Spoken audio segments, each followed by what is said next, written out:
But we just marched from the Philadelphia Museum of Art down into West Philadelphia, where uh, the Move family was being terrorized back in the 1970s. This is a rally and a march.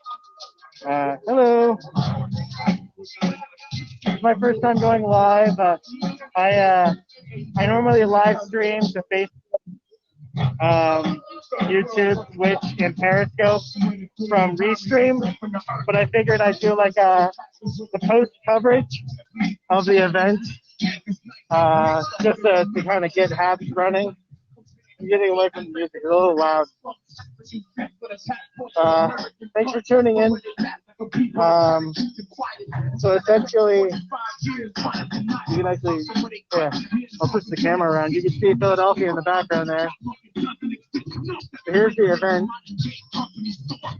This is just like a fraction of the people. Hello, Ellie. Hello, Amber. This is just a fraction of the people that were here, part of the rally and the march. And I'm just settling down, getting ready to head over to the next event in Love Park over in Philadelphia. Oh, cool. Nice. Yeah. I haven't seen much coverage from Philadelphia in terms of. Let me get in the cage. So back in, I'm far enough away from people to take the mask off for the moment. So back in June, as early as May, late May, there was protest happening in Philadelphia, but they had some fallouts with the cops. There was some rioting and looting happening in Philadelphia. I saw multiple cop cars on fire, burning here. That was at the very beginning of the protests.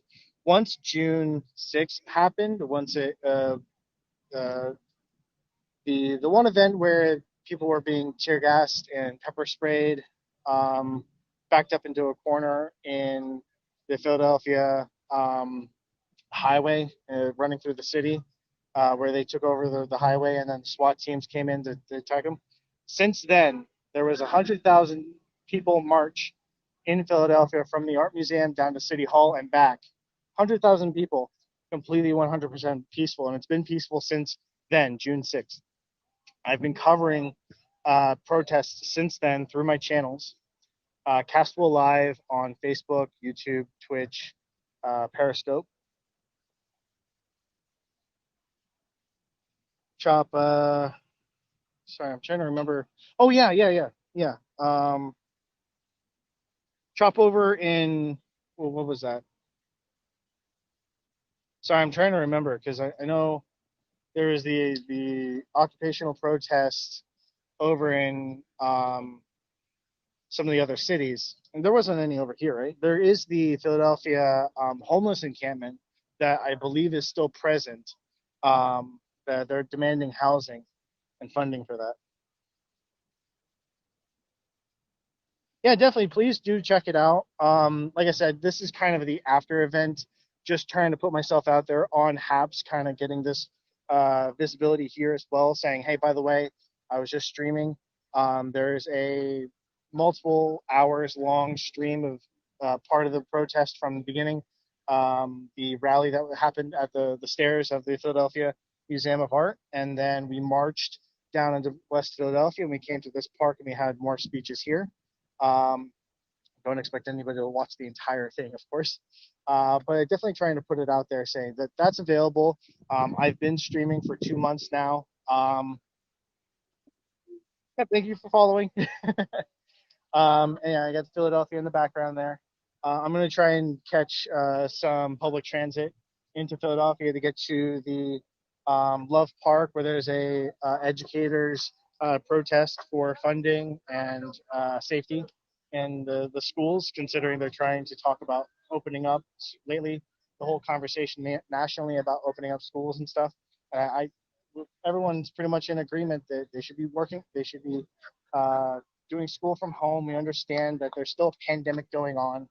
We need funding for students to get internet, computers, um, materials at home, support at home, especially in Philadelphia, where there's a lot of people that are lower income who struggle to be able to get these accommodations for their students.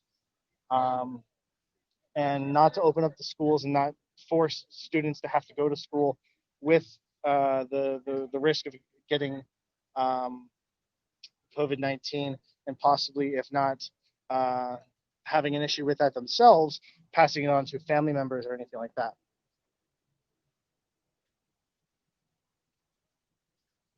Yeah, yeah, I've heard situations like that. I know there was a lot of controversy over DACA and stay-at-home students having to go back to their country because the Donald Trump and all that. Oh, this is West Philadelphia. I'm trying to find any kind of indication of a name of the park or anything like that. We're right near with the highway over here. Let me see if I can find something.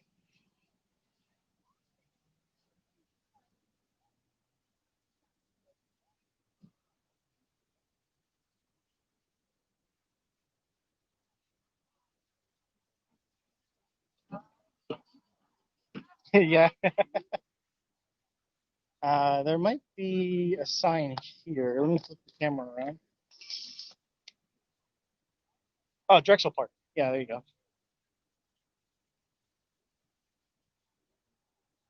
This is a really nice park, I must say.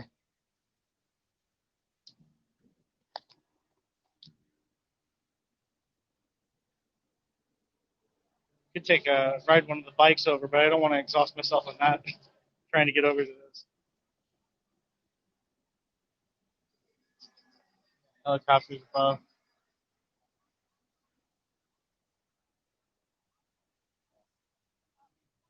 Yeah, this is just the last few stragglers of the event taking place here, winding down.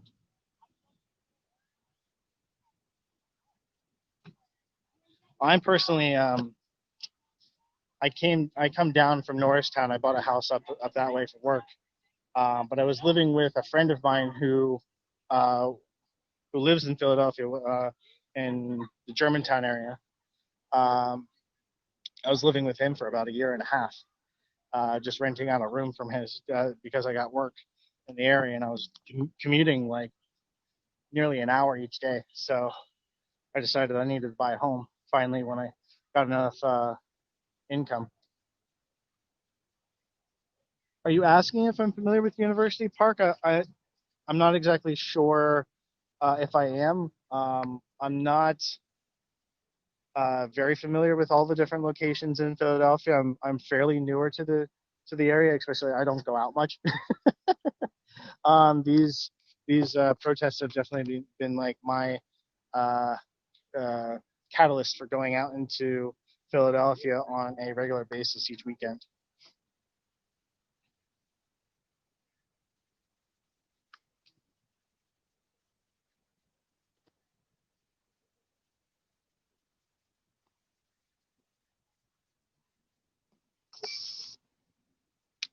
But yeah, I just wanted to kind of post up, um, get at least something out there saying, hey, by the way, I've been live streaming. I will be live streaming more today. I think the event's about 4:30, so I think it's 4:30. So I'm going to be making my way into the city center city to get to Love Park, and I'll be live streaming there. Really comes down to the event people there as well. If they don't like being reported up front, I've had a couple occasions of that, especially the Philadelphia homeless encampment. They don't like being recorded for understandable reasons. They don't want to expose what's happening there just to keep cops from being able to have any kind of excuses of raiding the event or the location or anything like that. But they also don't want people's faces being blasted if there's like a open community conversation or anything like that. So in those occasions, I'll back away. I'll keep my distance. I still want to get the coverage out there that this is happening, that that these protests are taking place, to get some visibility on online. Um, but it depends on if any of the people that organize the event request that.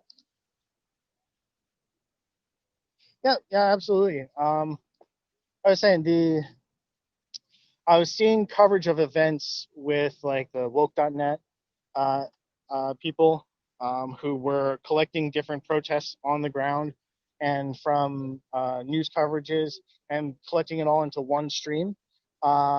And often you would see Seattle or New York in those kind of live streams, but I wasn't seeing very much from Philadelphia. And I figured, oh, I'm going to put myself out there, take on the responsibility because I like to be the guy behind the camera. And I figured, hey, it kind of fits. I will take it upon myself to actually participate in the protests, and in doing so, record them, put it out there so that on the national stage, people are aware that Philadelphia stands with Black Lives Matter movement, and we're doing our part as well.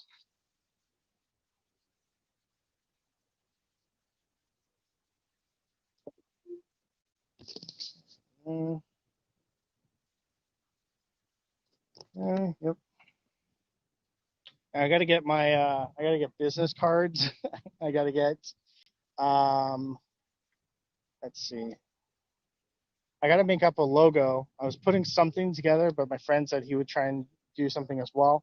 So I'm trying to put that together. I'm hoping if things keep going, if we keep getting momentum, and the streaming continues to be growing, to since I'm a startup little freelance camera guy kind of thing, to actually have some branding out there. Kind of came up with the Castable Live uh, branding for myself, just me, myself, and I, kind of putting this out there. And I got myself a gimbal um, with tripod and everything like that, so I can have a nice stable video. Haps, I'm kind of warming up to kind of test the waters and stuff. I've been speaking to one person who is in the tech um, or a representative of Haps, and they're getting my feedback and stuff. I see they just added in Periscope, and I was having Facebook and YouTube added on to here as well. Um, Looking for that Twitch support as well, but also um, device and portrait orientation while streaming. Yeah, I'm trying to. I'm hoping to get horizontal support for or landscape support on Haps as well because I stream in horizontal. I like to get that different kind of orientation. I understand Haps being an app on the phone, it tends to be like that. But I was also requesting if they want me to be on here, either to have quite a bit of the support that I already have going out to Facebook, Twitch, YouTube, etc., or to allow for RTMP streaming so that I can put it out to Haps um, from my current setup where uh, I'm using Streamlabs the app to be able to put out uh, the stream to get the chat from Restream, which is a online service that puts it out to multiple different other services. Um, and if Haps were to support RTMP, then I would be able to put it out to Haps from Restream through there, so I could at least support that. Or if they partner up with Restream to allow the compatibility between it and just automatically just be able to put it out to them. I would definitely stream to Haps on a regular basis if I could get it onto all of my other streams at the same time like that.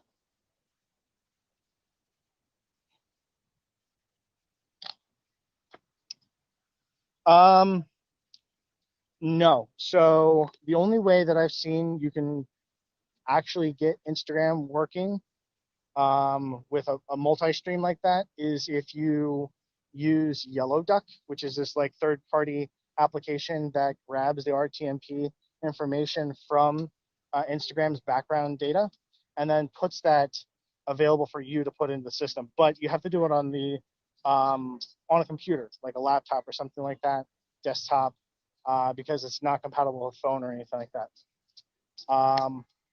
And I tried it one time, but for me to be able to do it on the go, since I'm streaming from my phone out in Philadelphia, I would have to remote into my computer, get that information, put it in, and then be able to get it running.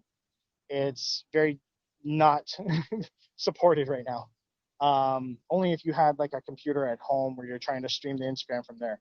And only then you have to do it in portrait mode still, because if you do it in landscape, it only takes the middle section where it would be portrait in the first place. So Instagram's not really supported. Right now, like I said, I'm going to Facebook, YouTube, Twitch, and Periscope. I'll say Periscope. I guess it's because it's the Trump connected with Twitter, kind of the platform there. There's a lot of Trump trolls that come in and just start spamming messages in the chat and anti-protest. I just got to block their messages. I don't want to see that shit.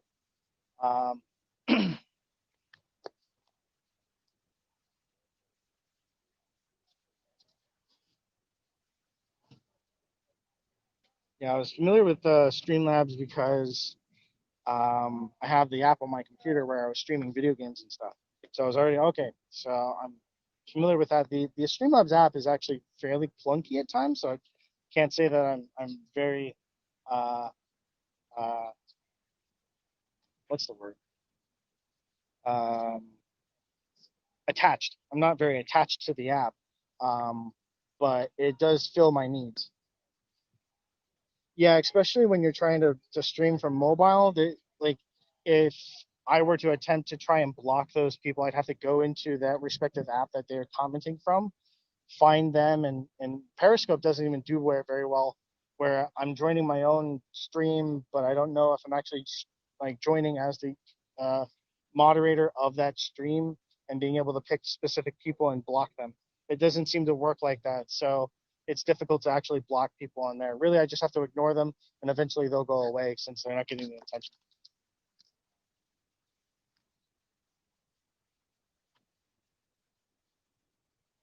I mean, it's a little bit different when there's spam versus people who are just having a conversation that from the opposite side. If they want to have a conversation that it's like, okay, well, they disagree with one or two things that are being said by somebody that's speaking during the march or during the rallies or anything like that.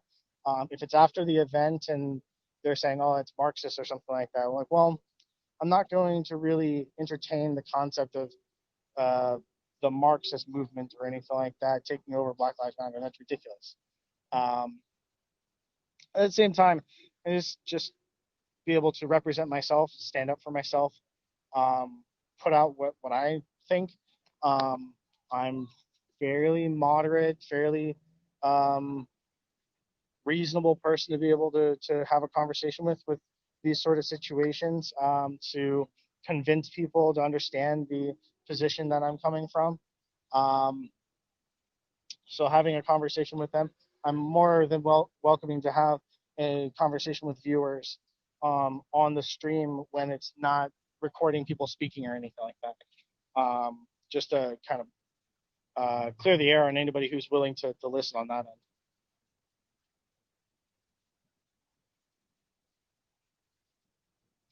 Yeah, I'll hear from people and I'll get their opinions. Much of the time, there's a matter of ignorance or lack of understanding, lack of empathy in certain circumstances, or they're hearing a lot from some of the wrong people. So much of the time, if you listen to the wrong media, like Fox News, for example, or some of these right wing stuff, they will tell you that Black Lives Matter is a terrorist organization. They are dangerous. They are destroying things. But that's wrong. It's 100% wrong. Um, Black Lives Matter as a movement is different from an organization. There are people that advocate for Black Lives Matter who are not part of an organization that come out to these events, like myself. I'm not part of the organization or anything like that. But even if you were to talk about the Black Lives Matter organization themselves, they don't have a single-headed leader. They are sected by city, I would say, and none of them really advocate for destruction of property or anything like that. Um, they organize these events with the city. So much of the time, it's not really put out that Black Lives Matter is actually doing any kind of destructive anything like that. When we had the protests in Philadelphia, the first few days after things started kicking off, those were maybe some of those people were actually advocating for Black Lives Matter. But many of the people that were there were instigators, antagonizers, rioters who were commandeering the protests. You may see that some people are trying to take down a statue, but they're not destroying cars. There's other people destroying the cars. You can't be blaming an entire organization across the entire United States or an entire movement based on the few people's actions. And there are people who take advantage of these protests, of these upsets, and take it as an opportunity to be able to do harm, be able to do damage, be able to do these sort of violent acts.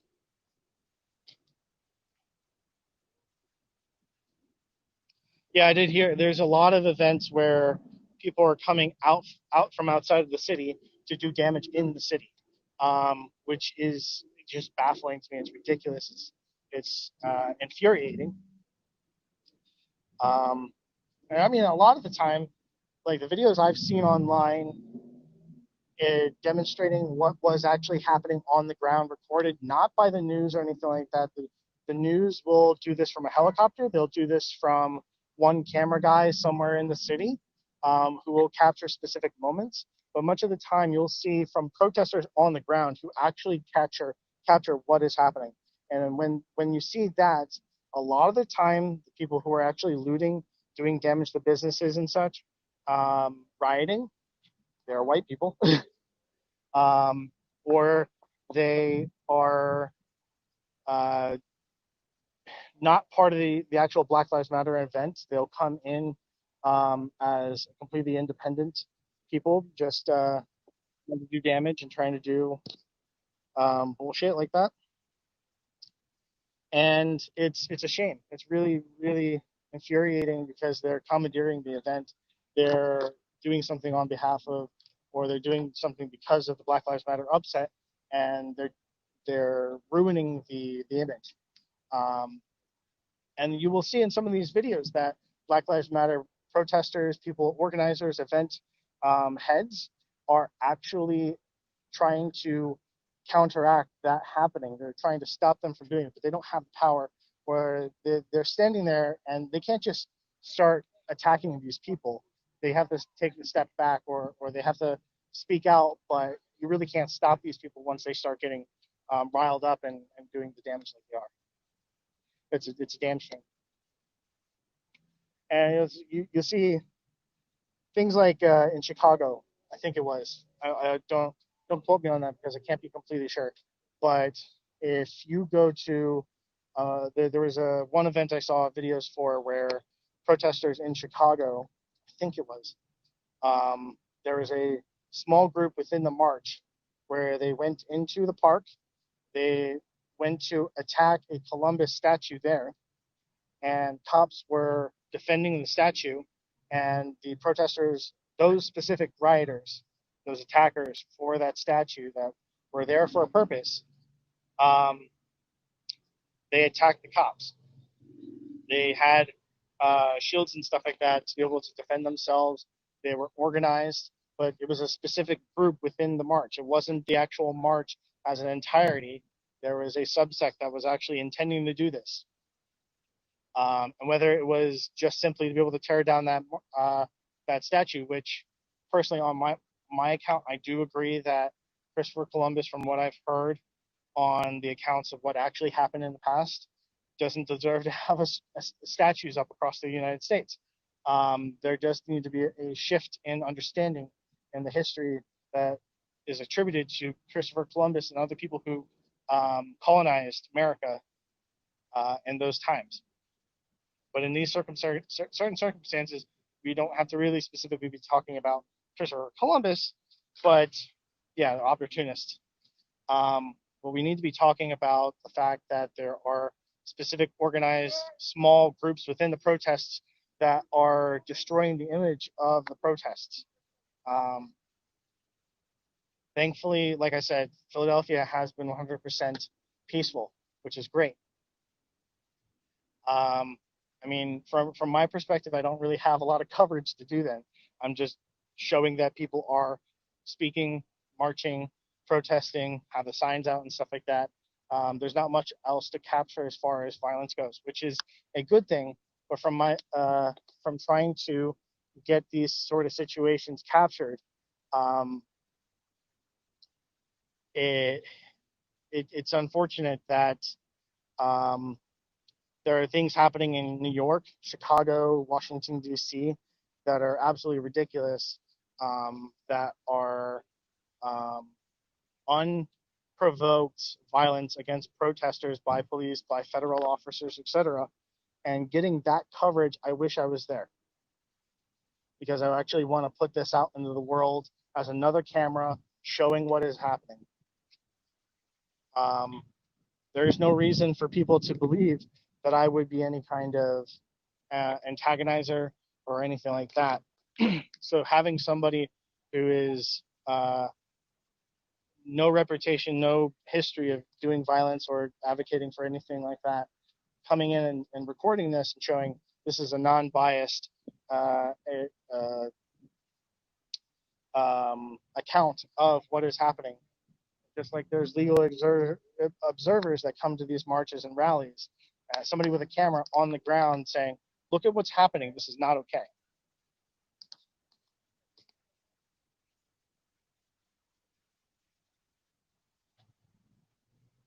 And the event's pretty much clearing up. I'm just rambling on here. Thanks for having a conversation with me, of course. Nice meeting you, Amber. I'll try and get more content up on the Haps on occasion. Like I said, if tech with Haps trying to build the app and get a little bit more versatile and functional, I'd be more than happy to put out an RMTP stream to Haps to getting my content out there. Or if Haps becomes versatile enough to be able to meet my needs, then I'd be happy to stream directly from the Haps app. But it does have a little bit of a ways to come along.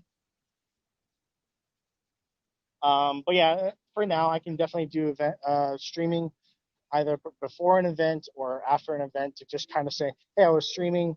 I'm doing a kind of a pre or post discussion, and then getting my stream visible to other people who want to check out the channels that I'm streaming to. All right, I'm going to go ahead and cut it off here. Thank you again very much for joining, having a conversation, and hope to see you guys around again in the future. I'm trying to speak. All right, bye. Have a good one.